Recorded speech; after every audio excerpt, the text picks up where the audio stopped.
Hello दोस्तों।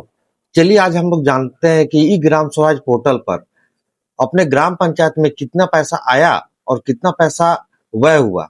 इसके विषय में हम लोग आज पूरी तरह डिटेल से इसकी जानकारी लेते हैं। तो चलिए हम लोग अपने लैपटॉप या डेस्कटॉप पे इसको खोलने का कोशिश करते हैं।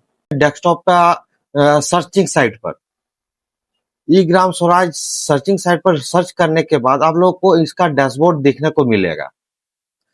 डैशबोर्ड देखने के बाद सबसे पहले हम लोग को आना है अकाउंटिंग सेक्शन पर। देखिए जैसे कि देख पा रहे होंगे आप लोग, यहाँ पर अकाउंटिंग सेक्शन में आने के बाद इसमें क्लिक करेंगे।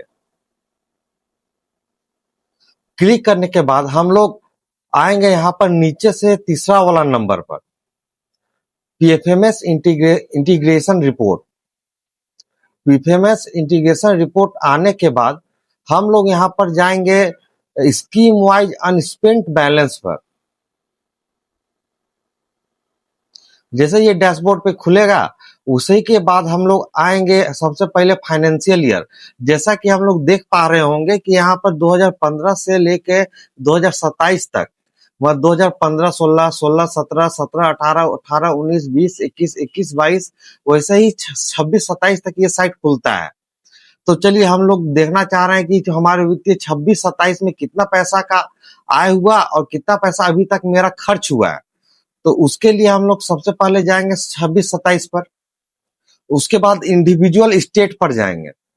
इंडिविजुअल स्टेट पर जाने के बाद हम लोग विलेज पंचायत पर जाएंगे, क्योंकि हम लोग जान रहे हैं कि हम लोग का ग्राम पंचायत स्तर पर केंद्र सरकार के द्वारा दी जा रही धनराशि का डिटेल हमको देखना है। तो हम उसके बाद आएंगे हम लोग स्टेट पर।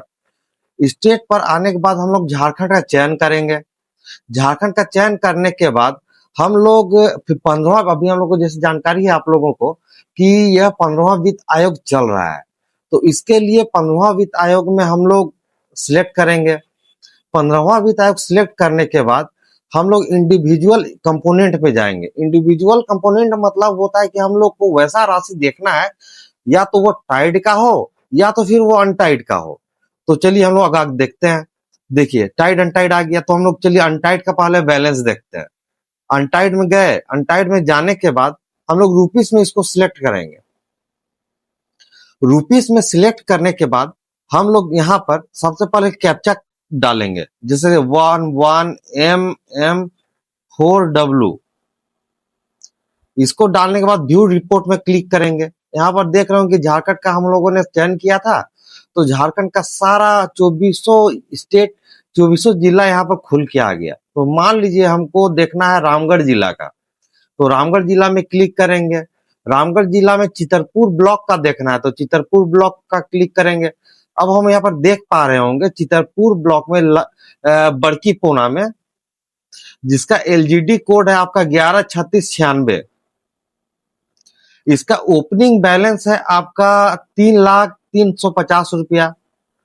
उसी तरह इसका और डायरेक्ट रिसिप्ट में नहीं, अभी तक रिसिप्ट इस वित्तीय वर्ष में मतलब 2026-27 में अभी तक एक भी पैसा नहीं आया है, जिसके कारण ये हमारा डायरेक्ट रिसिप्ट में 0 दिख रहा है। उसके बाद ऑटो रिसिप्ट में जाएंगे। ऑटो रिसिप्ट में हम लोग देखेंगे इस ग्रांट में मेरा मतलब कि अनटाइड ग्रांट में मैं 4,54,401 रुपया आया हुआ है। वैसे ही आगे बढ़ेंगे तो देखेंगे कि एक्सपेंडिचर मतलब मेरे पास टोटल 7 लाख रुपया था। 7 लाख रुपया में मेरा एक्सपेंडिचर हुआ 1,34,300 रुपया। तो 1 लाख 7.5 लाख में 1 लाख माइनस कर देंगे तो वैसे ही निकल जाएगा अनस्पेंड बैलेंस। अनस्पेंड बैलेंस देखिए 6,31,451 रुपया। तो इस प्रकार हम अपने ग्राम पंचायत का सारा डिटेल देख सकते हैं कि कौन से ग्राम पंचायत में मेरा अनटाइड फंड में कितना बैलेंस है और कितना बैलेंस नहीं है। सेम टू सेम मान लीजिए कि हमको देखना है, चलिए बैक आते हैं। चलिए हमको देखना है दुमका जिला का जामा ब्लॉक का असंजोर का।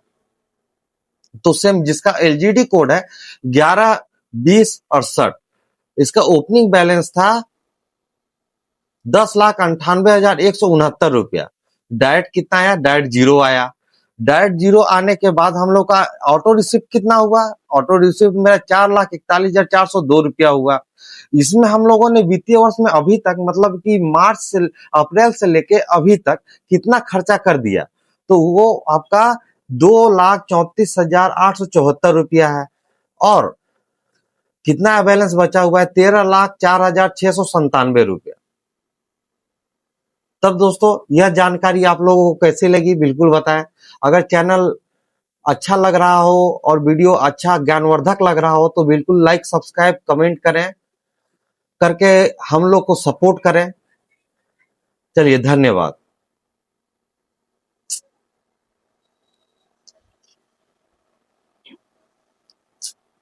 सूरज